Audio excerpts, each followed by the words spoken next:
Yo, a social worker, age 39, assisted me since I have handicaps and no family. I explained to her that it was awkward living in my current senior apartment complex because presumably everyone else was a grandparent, and the difference would never change as nobody would want to have children with a 55-year-old handicapped man like me. In response, she second-guessed me in patronizing fashion and completely contradicted me. I later responded with, "That's deeply offensive to older folks and handicapped people. It's like telling a black person that if they scrub hard enough and use enough special soap, they can become white." Not only does what I said stand, I must add, nobody wants to have children with a 55-year-old handicapped woman either. And there it's usually impossible besides, since only one woman in a million can reproduce at that age. You know why I know my position is right? Because mentally or physically handicapped 55 and over year olds who never had children don't start having children. To know this, all you must do is open your eyes and look around instead of living under a rock. Thankfully, I'm no longer interested in having children, and it's good to be child-free, especially due to our world's overpopulation. But many in a similar position desire that, thinking they have a strong chance. Humoring them, or worse, encouraging them in the delusion is harmful. That, along with compulsion to find a mate, leads to squandering their time and money, and dashed hopes lead to great sadness and intense anger, sometimes destroying lives and souls.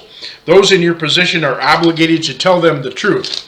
That such people almost never speak up on their own behalf may be due to their being too self-conscious or embarrassed, their lacking the ability to articulate, their oppression by social norms, or as said before, being stuck in a delusion.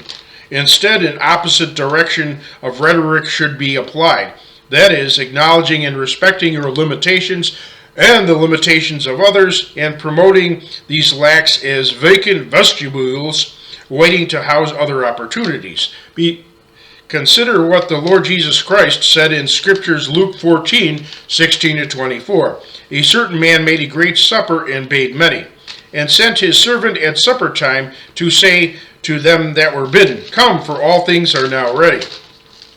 But they all with one consent began to make excuse. The first told him, "I have bought a piece of ground and must needs go see it. I pray thee have me excused." Another said, "I have bought 5 yoke of oxen, and go to prove them. I pray thee have me excused." And another said, "I have married a wife, and therefore I cannot come." So the servant came and shewed his lord these things. Then the housemaster, being angry, told his servant, "Go out quickly into the streets and lanes of the city, and bring in hither the poor, and the maimed, and the lame, and the blind." The servant replied, "Lord, it is done as thou hast commanded, and yet there is room." And the Lord exclaimed, "Go out into the highways and hedges, and tell them to come in, that my house may be filled. For I declare that none of those which were bidden shall taste of my supper." Think about what I've said and make changes where necessary.